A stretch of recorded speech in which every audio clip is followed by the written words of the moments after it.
Hello everyone and welcome back to a new video. Today I'm back to give you the second update to the dual rule project that Marcus and I have been writing since the beginning of April that we got help to plot out with some of you guys. But before I do that, I just really quickly want to say thank you to everyone who's found this channel recently. I know that Kate Kavanaugh shouted me out in one of her recent videos and a lot of people came over from that, and a lot of people were also drawn in by my writing experiment of writing 20,000 words in 10 hours. So if you've come from either of those videos or any other of my recent videos, hello, welcome. I'm very glad that you found me. But moving on into the topic of today's video, I'm gonna talk about the dual rule project that Marcus and I have been working on since April and give you an update of what's been happening, where I'm at, what I need help figuring out. And I will also link down below to Marcus's update video where he is at this point in the story, our previous update videos, as well as the announcements, in case you haven't seen them or if you want to refresh in your memory a bit before you watch this one. So when I filmed the previous update video about a month ago, a little more than a month ago, I had written about 25,000 words for the story. And then between that video being filmed and the stream that happened, I wrote another 12,000 words. So I was at 37,000 words. Currently, when I am filming this video, it is the 23rd of May and I am at 71,754 words. So I've almost doubled my word count since the stream we did close to a month ago, and I have more than doubled it since I filmed the previous update video. So I do quickly just want to touch on what I got done between the last update video and the check-in stream.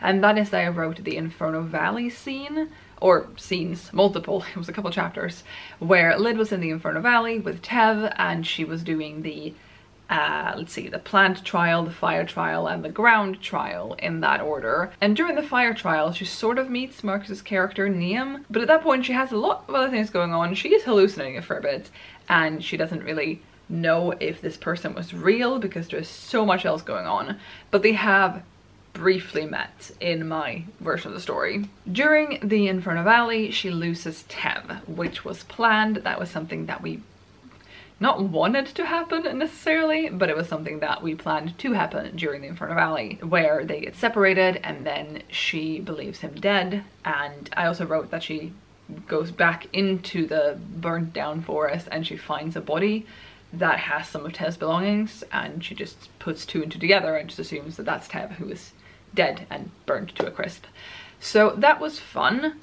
And then she had to sort of deal with the trauma of that, deal with having just lost all her possessions. And yes, she did gain 3 powers that she never actually really wanted, but she lost her best friend. She lost the one person who came with her. She lost her last connection to home, really, because there was kind of no way for her to just turn back and go home and live happily ever after, because she wouldn't live very long. So that happened, and then she had a couple of run-ins with people. Some were good, some were not so good. She had a run-in with some guards and they accused her of theft, and they were threatening to chop her hand off, and she used her powers to hurt someone because they were gonna hurt her, and she got scared, and so she used her powers to burn them, and also managed to out herself as a shapeshifter because when they let go of her, she flew away as a bird.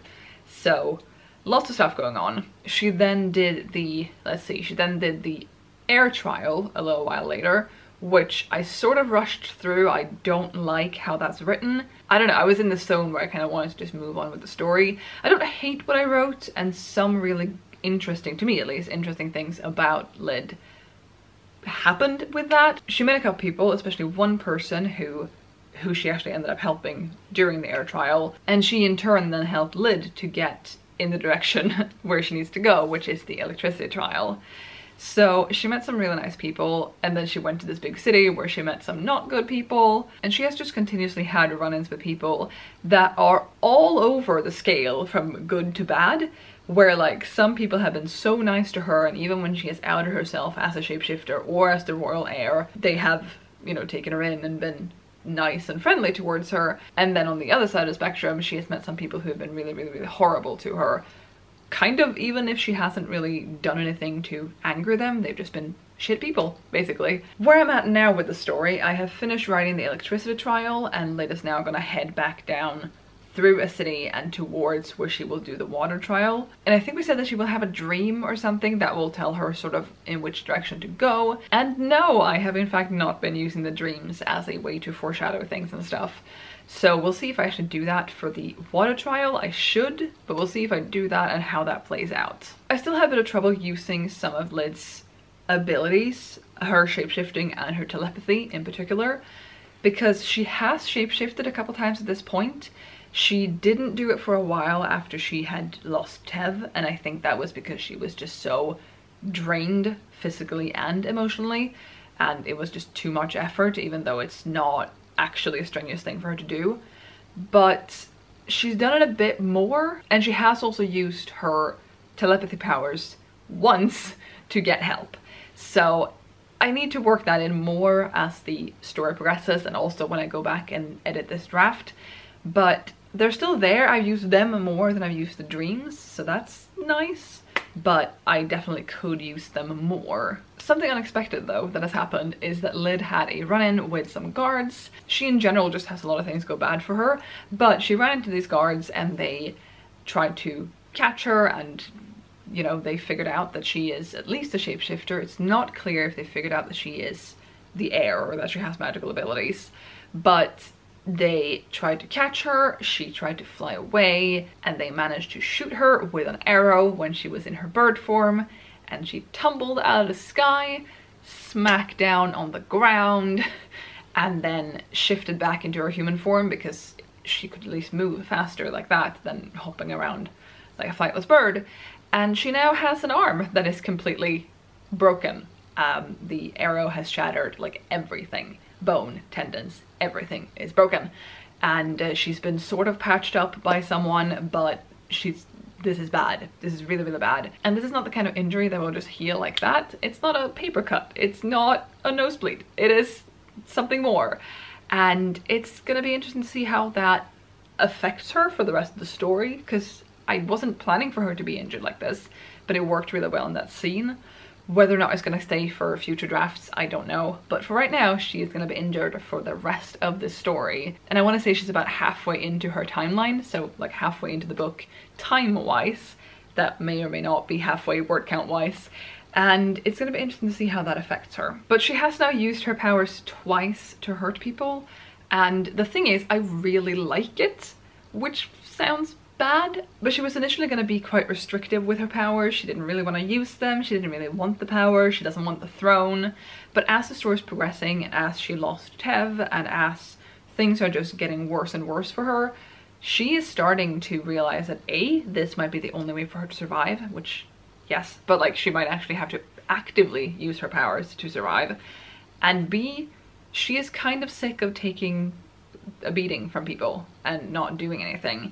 And she is standing up for herself, and that is now resulting in her hurting people, but she's not actively seeking out people and hurting them. She is hurting people who are hurting her, and I'm justifying it like that. I do really like it though. I just think I need to have it get to her a bit more, because she didn't really, as far as I remember, reflect on the fact that I just burnt this person and I just, you know, stabbed this person with magical metal. I think she needs to reflect on it a bit more, because she is still the same person, she's just changing a bit and growing a bit with the story as the plot progresses.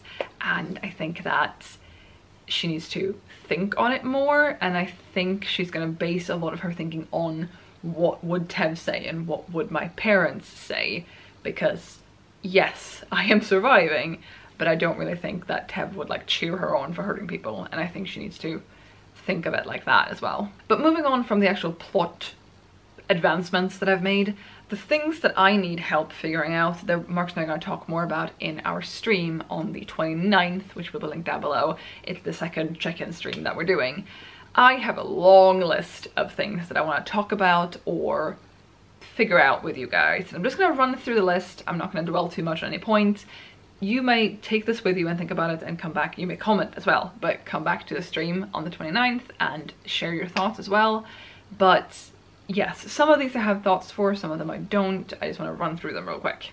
Let's go. I have a list. The first one is, are maps bad, or is there something that cartographers know that the rulers don't want them to know? Because Marcus's character Niam has cartographer aspirations, and also someone that Lyd runs into, their mom was a cartographer and something really bad and grim happened to that person. It's just alluded to, but something happened, and it's making me think, is there something bad or wrong about being a cartographer according to the rulers? Next up we have currency. What do they use? How do they use it? What is it worth? And so on. I have used currency in the story. I don't know if Marcus is using the same system and how much something would reasonably cost. So that's the point. Time. How is it measured? How do they talk about it? We talked about measurements and distance and stuff in the previous stream, and now I'm having the same kind of issues with time. Religion as like an umbrella term. I want us to talk about traditions, churches, priests, clothes, stuff that the priests do, and like how that whole thing works, because Lyd has now gotten in touch with the religion for the first time in this world. Niam has done it earlier, and I just want us to figure out how in sync we are and what we want for that. Next we have a realization that I had in regards to tracking time, which was that Lyd should be tracking her periods. Or could, because A, it's not something you see a lot. I feel like a lot of times you just see periods used as, oh, you've now come of age, you can marry and have babies, and screw that. That would be a good way for her to measure time, and also add to the, not suspense, but the sort of like stress of, oh my god, I've just had my second period, I should, like, my time is running out and stuff, because the quest is timed. I would also like to talk about shape-shifting blocking metal, or shape-shifting blocking magic. It is something that was used in the metal trial for Lyd, and it's something I've used again, I'm flailing a lot, it's something I've used again in a church that she's in. And we also talked about how there are no magical artifacts and how no one else apart from the ruler and the heirs have magical powers, so gotta figure that out. And just in general, like we talked about in the previous stream, we talked about how I was going to distinguish between what is being audibly said, audibly said, and what is being telepathically said, how that would look different in the text. And I've started doing a thing that we talked about in that stream of using italics for telepathy, and it's working pretty well.